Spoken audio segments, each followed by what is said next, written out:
And MAGA are immediately trying to claim state and local officials are aiding terrorists.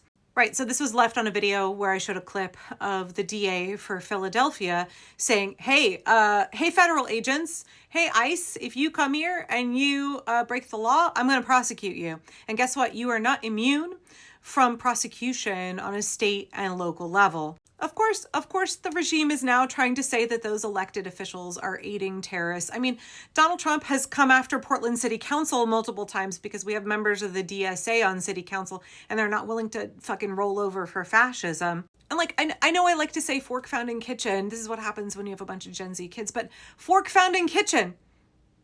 Like, no shit that this is what the regime is going to do. My friend T3rr0r had a good video the other day. He's had a lot of good videos lately, but I think it was yesterday when he was saying like, yeah, the regime absolutely has to paint its victims as terrorists, as criminals. Because I was having this conversation with one of my children yesterday, like, Kristi Noem comes out lying about Renee and saying that she was trying to run over an ICE agent. J.D. Vance called her something like a radical leftist. She's been dubbed as a domestic terrorist by the regime.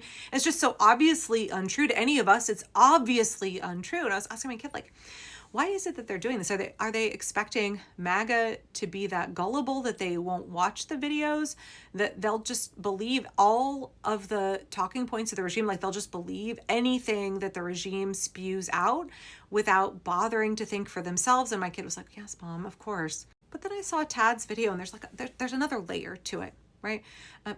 They can't have state-sanctioned violence. They can't sanction violence against you without creating this narrative that you are an enemy of the state, that you are a terrorist, that you are a criminal, that you are a threat, not only to the government, but to like your neighbors, right? They have to vilify you. They have to play Darvo. That is that reverse victim and offender. They need a reason to justify shooting you in the face in broad daylight in the middle of the street. They need to have the government claim that it was self-defense, that the government has to take this action to defend itself and to defend the people against you. Right? And I've really been sitting with this. They have to have a justification to commit violence against us, to normalize that violence. So thank you, Tad, for that insight. It really has been something I've been chewing on. I've been thinking about quite a bit. That cult-like mentality, the in-group and the out-group. If you're not with the government, if you're not for the oppression, if you are standing up against oppression and for the rule of law, then you're going to be labeled a terrorist because you're in the out-group. You are a threat to the authoritarian regime. And like, you know, I read this piece that came out in mid-December in the New Republic. I don't have time to get into all of it here, but it's called Inside Stephen Miller's Dark Plot to Build a MAGA Terror State.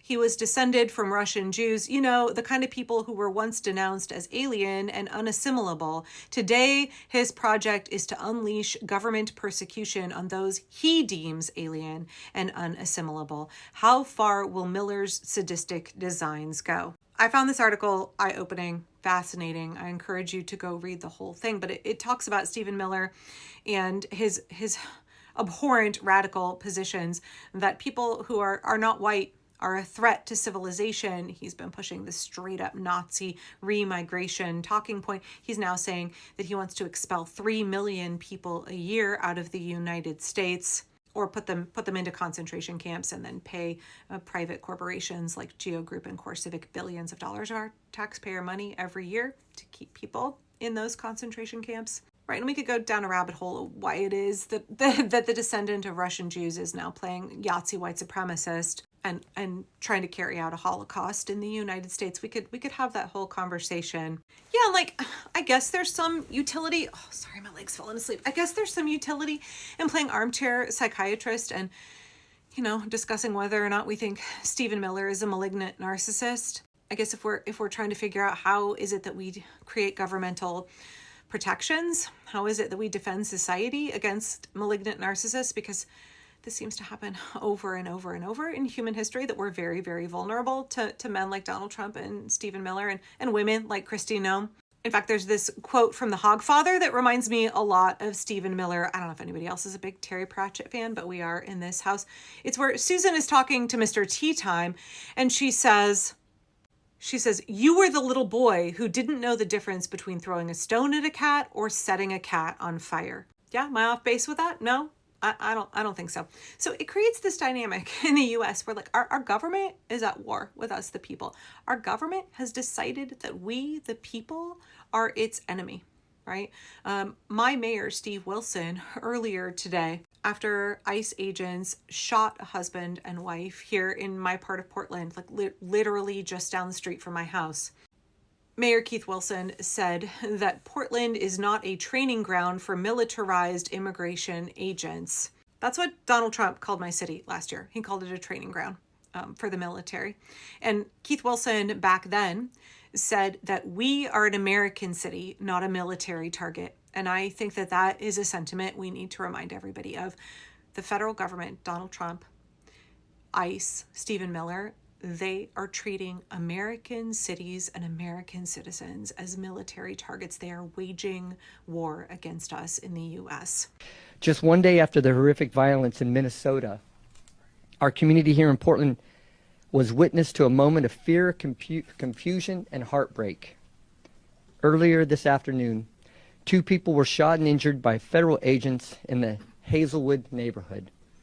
Violence in our community is devastating. These are not statistics. These are human beings.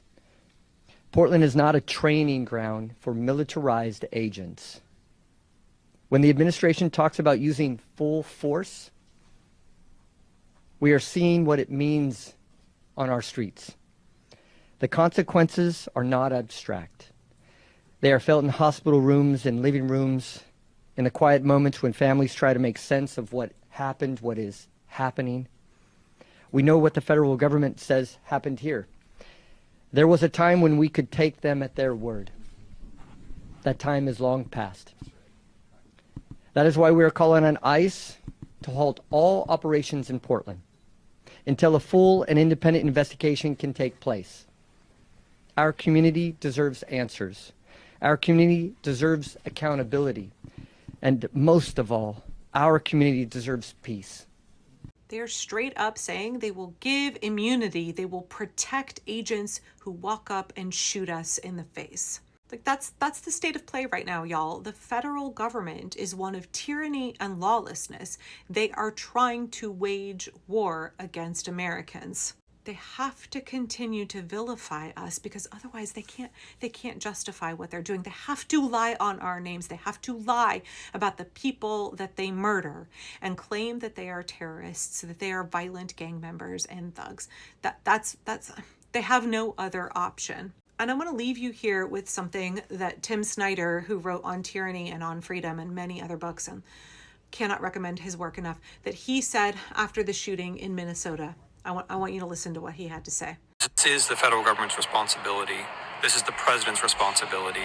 If someone is murdered, they should apologize, they should investigate, and they should tell the truth, which is the third point. No one should be lying about this. When you lie about a murder, you become a kind of accomplice in the murder, not just this one, but the next one. And relatedly, no one should be making excuses for this. If you try to claim that this murder is somehow acceptable because the victim was in some way imperfect, all that does is legitimate killing us all, because we're all in some way imperfect. Finally, may this be a turning point. May this be a turning point when people who have supported this president realize that things have gone too far and it's time to turn around. And may this be a turning point when those of us who want to show solidarity do so. And may this be a turning point when we recognize that not only has there been enough evil, but it's time for things to become much, much better, and that has to begin with us.